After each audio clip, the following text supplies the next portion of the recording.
नमस्कार. डेली निर्मोहना ब्लॉग्समध्ये आपलं सर्वांचं सहर्ष स्वागत आहे. मंडळी, आता होळी आहे, रंगपंचमी आहे किंवा रमजान, ईद या सणांना आपण गोडाधोडाचं घरामध्ये नेहमीच आपण बनवत असतो. पण या रंगपंचमीला, होळीला किंवा सणासुदीला तुम्ही अशा प्रकारे शाही तुकडा बनवला किंवा याला डबल का मिठासुद्धा म्हटलं जातं.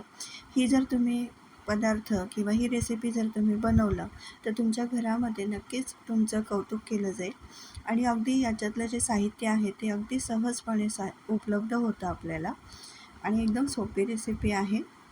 तर तुम्ही नक्की ट्राय करून बघा. तर चला आता आपण रेसिपीला सुरुवात करूया.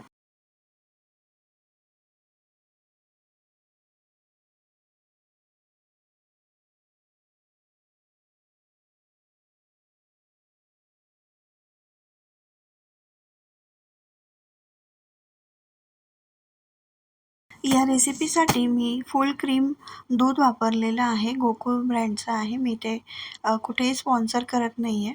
तर मला हे पर्सनली गोकुळचं दूध आवडतं की त्याचं क्वालिटी चांगली आणि घट्टसर असतं.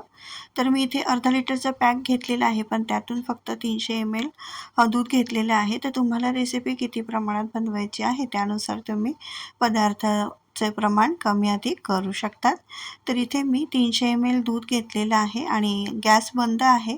पहिले मी कच्चं दूध थोडंसं वाटीमध्ये काढून घेणार आहोत आणि मग नंतर आपण हे दूध तापायला ठेवणार आहे. तर भांड्यामध्ये थोडंसं तुम्ही चमचा 2 चमचा साधं पाणी टाकायचं आणि मग दूध त्यामध्ये भांड्यामध्ये ओतायचं, म्हणजे जेणेकरून खाली चिटकत नाही दूध. तर आता गॅस चालू केलेला आहे आणि सतत ढवळत राहायचं आहे, म्हणजे जेणेकरून त्याचं क्रीम म्हणजे हे जे घट्ट दूध आहे त्यामुळे ते खाली लागणार नाही. अशा पद्धतीने थोडंसं ढवळत राहायचं आणि गरम करायला ठेवायचं आहे. आता आपण दूध आता थोडं गरम होत आलेलं आहे. तर आपण आता जिथं कच्चं दूध काढलेलं आहे वाटीमध्ये, तर त्यामध्ये 3 पोह्याचे चमचे एवढं मी इथे कस्टर्ड पावडर घेतलेली आहे. तर ही व्हॅनिलाची टेस्ट आहे या पावडरला, इसेन्स आहे यामध्ये.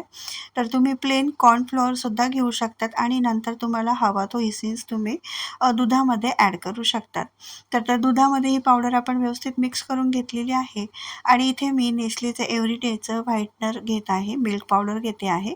तर मी एरवी म्हणजे जनरली मी अमूल्यचंच वापरते, पण ते आता मला भेटलं नाही म्हणून मी इथे एव्हरीडेचं वापरले. तुम्ही तुमच्याकडे तुमच्या लोकल भागामध्ये जे सुद्धा मिल्क पावडर किंवा मिल्क व्हाईटनिंग मिळत असेल ते तुम्ही वापरू शकता. तर इथे ते मी पूर्ण पॅकेट घेतलेलं आहे, साधारण 20-25 ग्रॅम असेल ते घेतलेलं आहे पावडर. तो त्याच सेम दुधामध्ये मिक्स करून घेतला आणि एक बारीक धार त्या आपण जे गरम केलेलं दूध आहे त्यामध्ये हळूहळू सोडायची, म्हणजे जेणेकरून म्हणजे खाली चटकत पण नाही आणि गुठळ्यासुद्धा होत नाहीत आणि पूर्ण दुधामध्ये ही पावडर व्यवस्थित मिक्स होते. जे आपण मिश्रण बनवलं आहे ते व्यवस्थित मिक्स होतं. तर आता आपण व्यवस्थित आता ढवळून घ्यायचं आहे आणि दूध शिजवून घ्यायचं आहे, म्हणजे जेणेकरून त्याच्यातली पावडर आणि मिल्क पावडरसुद्धा व्यवस्थित शिजून येईल आणि दुधाला घट्टसरपणासुद्धा येईल.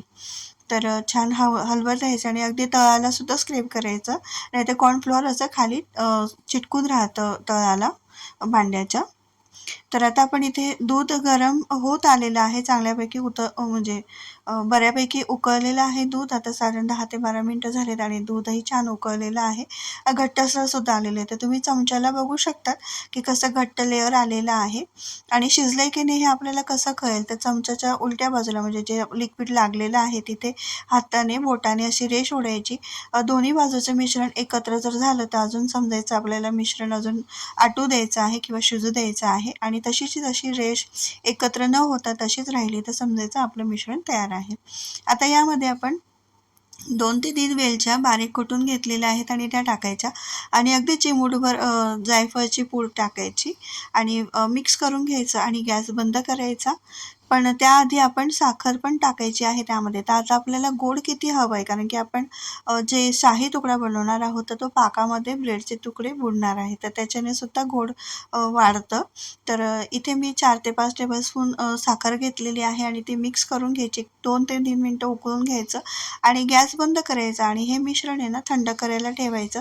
तर साधारण 15 ते 20 मिनटं रूम टेम्परेचरवरती येऊ द्यायचं आणि मग नंतर तुम्ही फ्रीजमध्ये गार करायला ठेवू शकतात.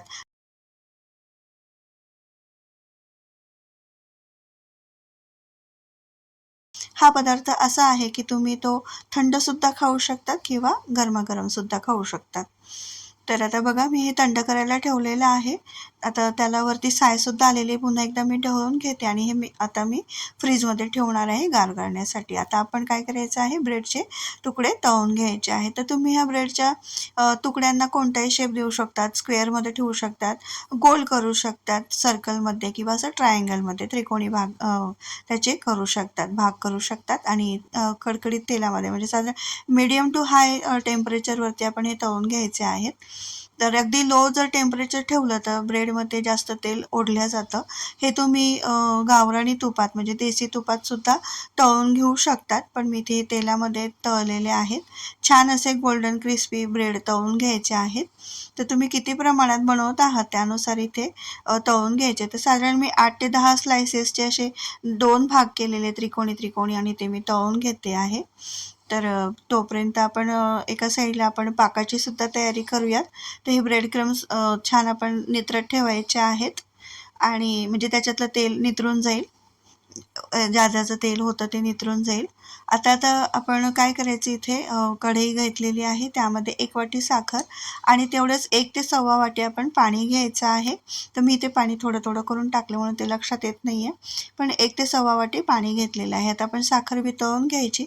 त्यामध्ये एखाद्या वेलचीचा म्हणजे एखादी वेलची फक्त तोंड उघडून फोडून फक्त टाकायची, कारण की आपण दुधामध्ये सुद्धा वेलची पावडर वापरलेली आहे.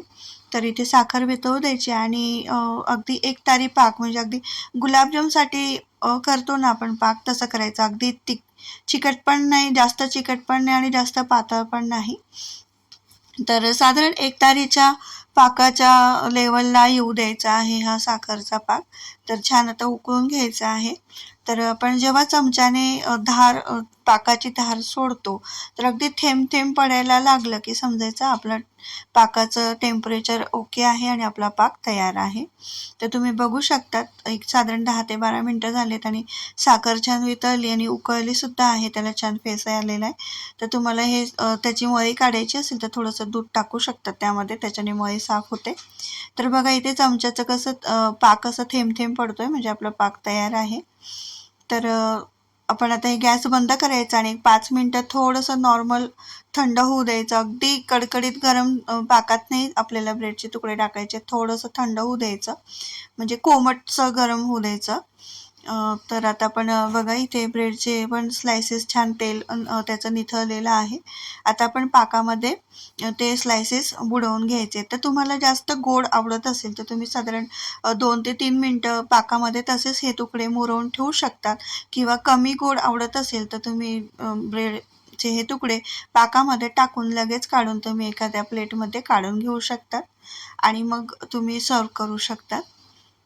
तर इथे आता सगळे ब्रेडचे पीसेस मी पाकामध्ये घोळवून घेणार आहे आणि थोडंसं निथरायला ठेवणार आहे म्हणजे त्याचं जादाचं जे पाक आहे तो निथळून जाईल.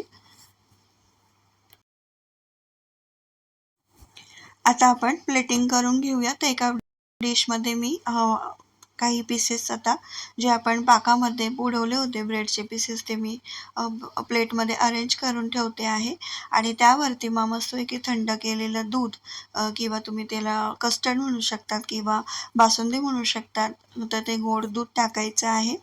तर त्याचंसुद्धा प्रमाण आपल्या आवडीनुसार कमी अधिक तुम्ही टाकू शकतात. ब्रेडच्या स्लायसेसवरती दुधाचं प्रमाण आपल्या आवडीनुसार तुम्ही घेऊ शकतात. त्यावरती आवडीनुसार ड्रायफ्रुट्स टाकू शकतात. तसंच सिल्वर किंवा गोल्डन वर्क असेल तुमच्याकडे तर ते सुद्धा तुम्ही सजावटीसाठी वापरू शकता. तर इथे मी बदाम आणि काजूचं कात्रण केलेलं आहे आणि तसंच माझ्याकडे तुटी फ्रुटी आहेत, रंगीत तुटी फ्रुटी आहे, चेरी म्हणजे आहेत, तर ते टाकते आहे सजावटीसाठी. तर तुम्ही तुमच्या आवडीनुसार सजावट डेकोरेशन करू शकतात आणि मस्त एन्जॉय करू शकतात डिश. फ्रेंड्स, कशी वाटली रेसिपी याबद्दल नक्की कमेंट करा. रेसिपी आवडल्यास लाईक, शेअर, सबस्क्राईब नक्की करा.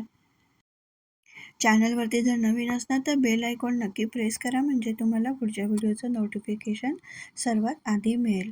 तर भेटूयात आपण आता पुढच्या व्हिडिओमध्ये. व्हिडिओ पाहिल्याबद्दल खूप खूप धन्यवाद. थँक्यू.